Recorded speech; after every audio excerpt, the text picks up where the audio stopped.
General Samantha Harris, the first African-American woman to achieve the rank of three-star general in the United States Army, sat calmly behind the wheel of her sleek black Jeep Grand Cherokee. Her eyes were focused on the GPS mounted on the dashboard, carefully tapping in new coordinates. The roads around the military base she was navigating had become increasingly difficult to follow, distorted by years of construction. Even though she had been stationed here multiple times, the city's rapid urban development could easily disorient the most seasoned of generals. She wasn't lost, but the familiar roads had morphed into a maze. As she adjusted the GPS, she sighed softly, willing herself to remain patient. The weight of her years of military service hung heavy on her shoulders, but there was a calm in her demeanor, a kind of quiet strength that she carried with her everywhere. But just as she thought she could relax, a flash of bright lights behind her shattered the silence. Red and blue lights illuminated the rearview mirror, signaling that a police officer was pulling her over. Samantha groaned quietly under her breath. "Not again," she muttered, her voice laced with the weariness of countless similar encounters. It had happened before, too many times for her liking. The tiredness in her voice wasn't just from her long day, but from the constant weight of being judged, scrutinized, and stopped simply because of the color of her skin. She lowered the window, keeping her hands steady on the wheel, and sat upright. Her posture was cooperative, calm, but inwardly, she braced herself for yet another unnecessary confrontation.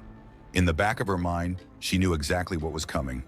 Despite the stars on her shoulders and the countless medals on her chest, to Officer Jacob Donovan, she was just another black woman who needed to be questioned. Donovan approached her vehicle with the kind of arrogance that made her blood boil, his eyes cold and suspicious.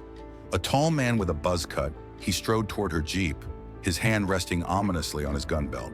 He looked at her with a gaze that said everything without speaking a word. He was ready for a confrontation, ready to accuse her of something she hadn't done. "License and registration," he snapped, his voice sharp, almost as if giving an order rather than a polite request. His tone was demanding and dripping with disdain, as if he had already made up his mind about her before even saying a word. Samantha took a deep breath. Her heart rate was steady, and she focused on staying calm, as she had been trained to do in countless high-pressure situations. She was no stranger to moments like this. Her training in the military had taught her to be composed, to never let her emotions dictate her actions. She slowly reached for her glove compartment, keeping her movements deliberate and controlled. Her hand brushed past a small frame photo of her father, a retired soldier who had faced similar struggles. As her fingers gripped the registration and license, she couldn't help but recall the rules her parents had instilled in her as a child. Rules every black child in America had to learn. Don't make sudden movements. Don't challenge authority, no matter how wrong they are. The words echoed in her mind, but deep down, she knew that even with those rules, there was no guarantee of safety. She wasn't just a general, she was a black woman in America, and to Officer Donovan, that made her a threat. "Why did you stop here?" Donovan asked, his voice cold and accusatory. There was no need for the question. She hadn't done anything wrong. "I was adjusting my GPS," Samantha replied steadily, her eyes fixed straight ahead. "There's nothing wrong, officer." Donovan didn't respond immediately, but his body language spoke volumes. He lingered there, staring at her, as though waiting for her to give him a reason to escalate the situation. Samantha could feel his eyes on her, studying her every movement. His posture was rigid, his suspicion palpable, and she knew that no matter how calm she remained, this encounter was far from over. She had faced this kind of prejudice countless times before, but each time it felt like the first time, bitter, painful, and exhausting. She could feel the anger bubbling beneath the surface, but she refused to let it show. Her face remained a mask of control, cold as steel. She would not let him break her composure, not this time. Yet as she sat there, her heart ached. Despite everything she had achieved, despite the responsibilities she carried, despite the countless sacrifices she had made for her country, she was still just another black woman being treated with suspicion. It was a painful reminder of the systemic racism that pervaded not just law enforcement, but society itself. Samantha knew this would not be the last time. It never was. And as the tension between her and Officer Donovan thickened, she understood that the real battle was not just about this moment, but about every moment that had come before it and every one that would follow. The tension between them thickened as Officer Jacob Donovan stood at Samantha Harris's window. His posture was tense, his eyes filled with suspicion. Samantha could feel the pressure of his gaze, as though he were waiting for her to make a wrong move, to give him a reason to escalate the situation. Despite the stars on her shoulders and the medals on her chest, to Donovan she was just another black woman to be treated with suspicion. "Can you hurry up with the papers?" Donovan snapped, his voice sharp and impatient. Samantha stayed calm, her voice steady. "I'm getting them now, officer." She reached for the glove compartment slowly, deliberately, aware of Donovan's eyes on her every movement. She could feel the weight of the crowd that had begun to gather, watching the situation unfold. Their phones were out, recording the entire encounter. Some were murmuring among themselves, others questioning why she was being treated this way. "Everything's fine, officer," Samantha said, handing him the papers. Her hands were steady, her movements precise. Donovan snatched the papers from her hand without a word, barely glancing at them before tossing them back into her lap. His gaze never wavered, still studying her, still full of judgment. His posture was aggressive, as though waiting for her to make a mistake. "What exactly are you doing in this neighborhood?" Donovan asked, his voice dripping with suspicion. Samantha's heart sank, but she refused to let it show. She had faced questions like this before, though the words stung every time. To him, her mere presence in this neighborhood, in this car, was an anomaly. "I'm on my way to a meeting," she replied, keeping her voice calm, steady. "A meeting, huh?" Donovan sneered. "You seem awfully calm for someone who's not supposed to be here." Samantha's blood boiled, but she stayed silent. His tone was meant to provoke her, to make her appear guilty of something. He wasn't questioning her actions. He was questioning her right to be in the space, as though she didn't belong. "Step out of the vehicle," Donovan barked suddenly, his hand moving to his gun belt. Samantha didn't flinch. Her military training kicked in. She knew that this was a trap, a power play. She had to maintain control. "Why do you want me to step out of the vehicle, officer?" she asked, her voice strong. "Because I said so." Donovan's voice rose with frustration, the thin veneer of professionalism slipping away. "Step out now." Samantha knew that any sign of resistance, even a slight delay, would give him the excuse he needed to escalate further. She needed to stay calm. Slowly, deliberately, she unbuckled her seatbelt and opened the door. She stepped out of the Jeep, each movement controlled, as though walking onto a battlefield. Her posture was strong, dignified. She wasn't just a woman, she was a soldier. "Turn around and put your hands on the hood," Donovan ordered. Samantha didn't hesitate. She placed her hands on the hood of the Jeep, her back straight, her head held high.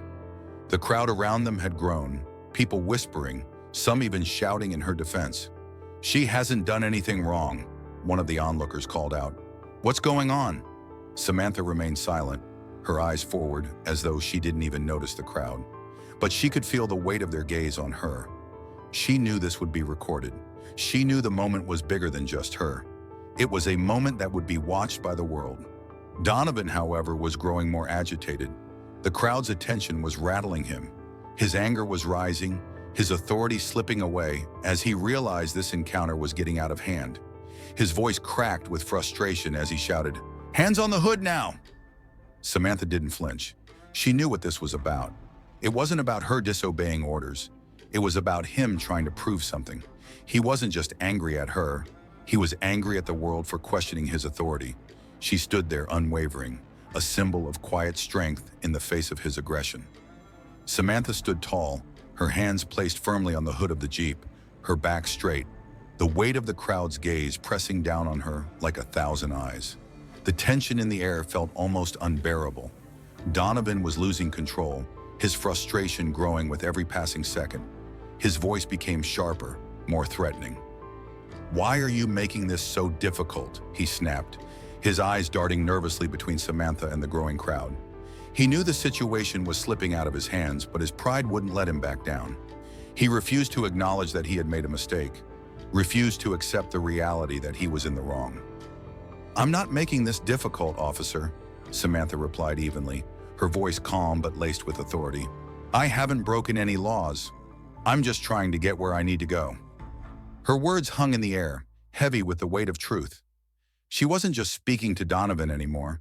She was speaking to the world, to everyone who had been subjected to the same kind of treatment, to those who had suffered in silence, their voices ignored. But Donovan wasn't listening. His mind was clouded with his own prejudice, his own fear. "Step back," he barked, motioning for her to move. "Now." Samantha didn't budge. She knew where this was headed, but she refused to let him provoke her. She wasn't going to give him the satisfaction of seeing her flinch. She wasn't going to let him turn her into another victim of his unchecked authority. Instead, she took a deep breath and spoke clearly. "I am General Samantha Harris, 3-star general in the United States Army, and I'm telling you that you are detaining me unlawfully." The words hung in the air for a moment, and a shocked silence fell over the crowd. Donovan froze, his eyes widening, as if he couldn't process what she had just said. The confusion in his face was palpable, and for the first time since the encounter began, he hesitated. The crowd around them seemed to hold its breath, waiting for Donovan's next move. He opened his mouth, but no words came out. Samantha's identity had just changed everything. He had made a grave mistake, and now he had to face the consequences. "General, you," Donovan stammered, his voice faltering. "You can't be." "I am," Samantha said, her voice unwavering. "And you've just unlawfully detained a senior officer of the U.S. Army. I suggest you release me immediately." Her words were a command, not a request, and as they sank in, the reality of the situation began to settle over the officer like a weight too heavy to ignore. The truth was undeniable. Samantha Harris was not just any woman on the side of the road. She was a high-ranking military official, a leader with years of service, and she would not be treated like a criminal simply because of her skin color. The crowd, now fully aware of what had just been revealed, shifted. Murmurs ran through the onlookers, and several people began to speak up, voicing their shock and anger at how she had been treated. "What the hell is wrong with you?" one man shouted at Donovan. "You can't just treat someone like that." Samantha could feel the shift in the atmosphere, the change from tension to outrage. The crowd was no longer just a passive observer. They were a force pushing back against the injustice they had witnessed. Phones were raised high, capturing the moment, broadcasting it to the world. This was no longer just an encounter between her and Donovan. It was a public reckoning. For a brief moment, Donovan seemed to realize the gravity of his actions. His face flushed with embarrassment and fear. But he wasn't ready to back down. He couldn't admit he had made a mistake.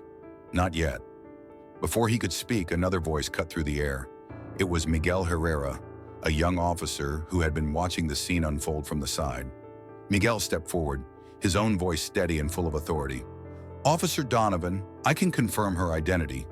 General Harris is who she says she is," Miguel said, his tone firm, the words carrying the weight of truth.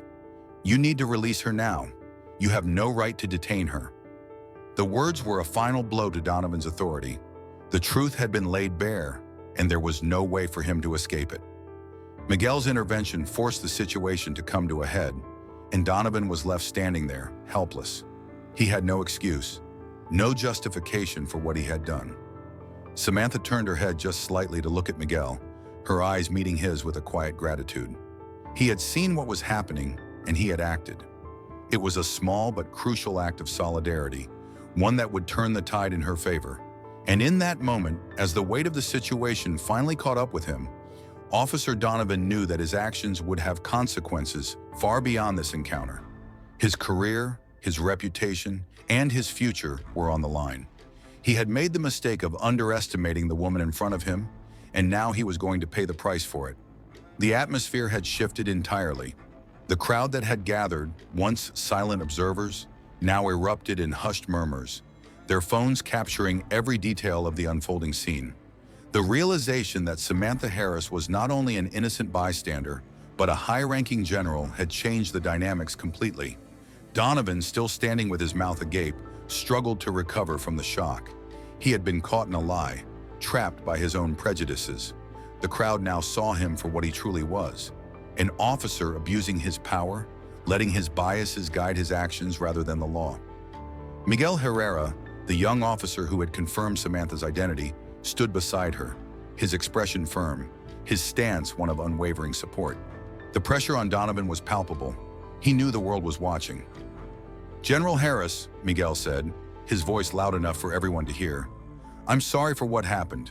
You have my full support. You shouldn't have been treated this way." Samantha nodded slightly, acknowledging his words, but her gaze was fixed on Donovan. There was no anger in her eyes, only a quiet determination. This wasn't just about the officer in front of her. It was about something far larger, about the systemic biases that plagued institutions, and about ensuring this moment became a catalyst for change. Donovan, meanwhile, was visibly shaken. He shifted uncomfortably, glancing back at his patrol car. The weight of his actions began to sink in, but his pride kept him from admitting his fault. His hands trembled slightly as he reached for his radio, his voice shaky as he called for backup.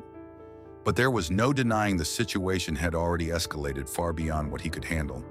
His backup was already here, in the form of his fellow officers and, most importantly, the witnesses who were capturing everything. Samantha remained still, not uttering a word as she let Donovan wrestle with his next move. He didn't want to acknowledge the mistake he had made, and yet there was no way to avoid it. "You're dismissed, Officer Donovan," Samantha said, her voice calm but filled with authority. "I don't need to be detained anymore. Let's wrap this up." Miguel stepped forward again, his voice unwavering, but his eyes full of understanding. "You'll be hearing from Internal Affairs, officer. You've crossed a line here that can't be ignored." Donovan's face turned pale. He knew the truth now. The evidence was irrefutable, and the public was demanding answers. His actions had already spiraled into something much bigger than a simple traffic stop. He had made the mistake of underestimating the woman in front of him, and now he had to face the consequences. The crowd, now fully aware of what had transpired, began to grow louder, some chanting for justice, some shouting at Donovan to leave the scene. Phones continued to record, and the world was being made aware of this moment, a moment that would soon be seen across the nation. The officer who had once been in control was now powerless, a mere bystander to his own unraveling. Samantha's calm demeanor remained unchanged, but inside she knew this moment was more than just a confrontation on the side of the road. It was a turning point. This was the kind of moment that demanded a reckoning that was long overdue. She had spent her entire career serving her country, fighting on the front lines, and facing battles much larger than herself. But this was a battle for justice on a different front, one that she could no longer ignore. As Donovan made his way back to his car, Samantha stood her ground. She didn't need to follow him, didn't need to chase after the officer who had wronged her. She knew that the bigger battle was yet to come, and it would be fought not just in this moment, but in the days, months, and years ahead. The police sirens, the flashing lights, and the growing tension began to fade as the crowd started to disperse. But this moment, the exposure of a systemic issue, was just beginning to take shape. Samantha's decision to speak up, to reveal her identity, had sparked a conversation that could no longer be silenced. The reality of the situation hit her fully. The moment had been captured on video, and soon the entire nation would see it. As the crowd began to thin, some of them spoke directly to her, offering words of gratitude, admiration, and support. The power of this encounter was spreading beyond the street, becoming a call for change, for accountability. Samantha knew the repercussions of this would be far-reaching. As the police cars began to pull away and the noise of the crowd began to fade, Samantha took a deep breath. She wasn't just a general anymore. She was a symbol of strength, a symbol of resilience, and she was about to take that symbol, that power, and use it to fight for something bigger than herself. In the days following the incident, the video of Officer Donovan's unlawful detainment of General Samantha Harris spread like wildfire across social media. What had started as a routine traffic stop turned into a viral sensation, catching the attention of millions of people across the country. News outlets replayed the footage repeatedly, and the incident sparked widespread outrage and discussions about the systemic racism that plagued not only law enforcement, but society at large. For Samantha, it wasn't about personal vindication. It was about the bigger picture, the way the world saw her, and the way people of color were treated simply because of their race. She knew this moment was not just a fleeting controversy, it was an opportunity, a call for action. She couldn't let it pass without speaking up. Her phone rang non-stop in the days following the encounter. Calls from reporters, politicians, and community leaders flooded in, all eager to hear her side of the story. But Samantha had no interest in playing the victim. She was not just going to tell her story, she was going to make sure that it became a movement. She was determined to take the weight of her experience and turn it into a rallying cry for justice. It didn't take long before her family, friends, and colleagues started reaching out to her with messages of support. Her brother, Elijah Harris, a successful civil rights lawyer, was the first to call her after the video had gone viral. He had watched the footage and understood the power it held. "Sam," he said, his voice calm but filled with urgency, "this isn't just about what happened to you. This is bigger. People are listening now. They're waiting for you to lead." Samantha had always been a soldier, always focused on the mission at hand. But Elijah's words struck a chord within her. He was right.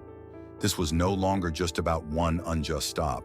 It was about bringing change to a system that had been broken for far too long.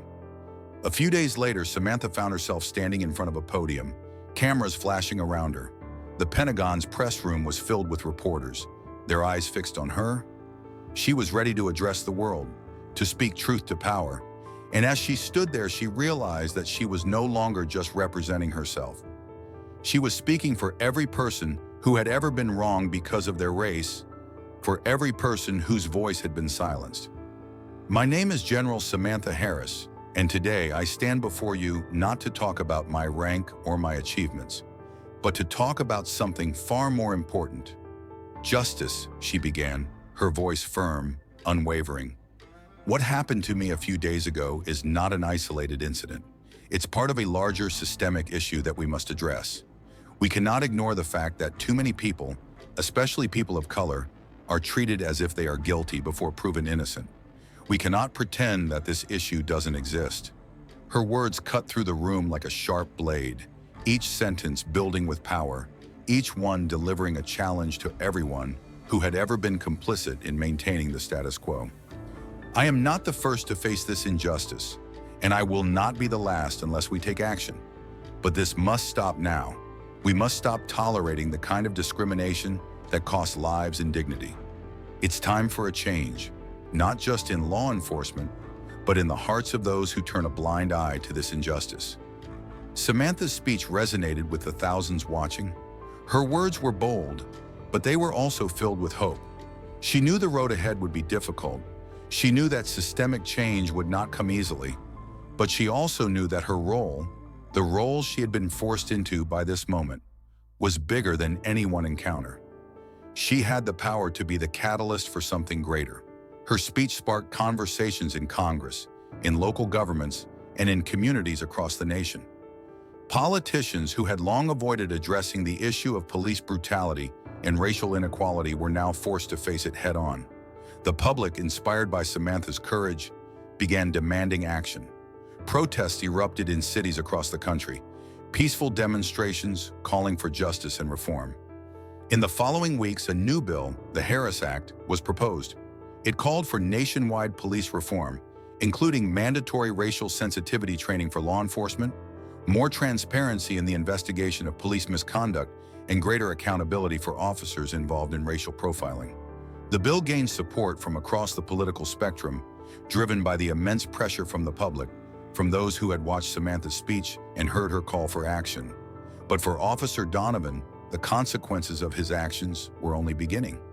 Internal Affairs had opened a full investigation into his conduct, and within weeks he was suspended from his position, facing a formal hearing. His career, once built on the foundations of his authority, crumbled in the face of his own prejudice. As the investigation unfolded, the public's reaction was swift and unforgiving. The hashtag #Justice for Samantha trended for weeks, a testament to the widespread support for the general and the movement she had sparked. The fallout from the incident was a reminder to law enforcement and the entire nation that no one was above the law, not even those who wore badges. But as the national conversation continued, Samantha knew that real change was a long-term battle. She wasn't going to stop fighting just because a bill had passed or an officer had been held accountable. This was a fight that would continue for generations, and she was ready for it. As the sun began to set, Samantha stood on the steps of the Pentagon, looking out over the horizon. The weight of what she had accomplished in the past few weeks settled into her chest, but so did the weight of the work that was still to come. She wasn't done. She couldn't be. There was still so much to be done to break down the walls of discrimination that still existed in society. But now more than ever, Samantha Harris knew she wasn't alone. The streets were filled with people marching for justice, and they were marching for the future. She had started a movement, and it was just beginning. General Samantha Harris's story shows us that true courage comes not from avoiding conflict, but from standing tall in the face of it. In a world where prejudice can strike anyone, no matter how accomplished, the fight for justice requires us to use our voices and our power for change. Samantha's quiet defiance turned a painful encounter into a turning point, sparking a conversation that had been long overdue. This story reminds us that one act of courage can inspire countless others. Standing up against injustice, even when it feels like the world is watching, can lead to a shift, a change that begins with us.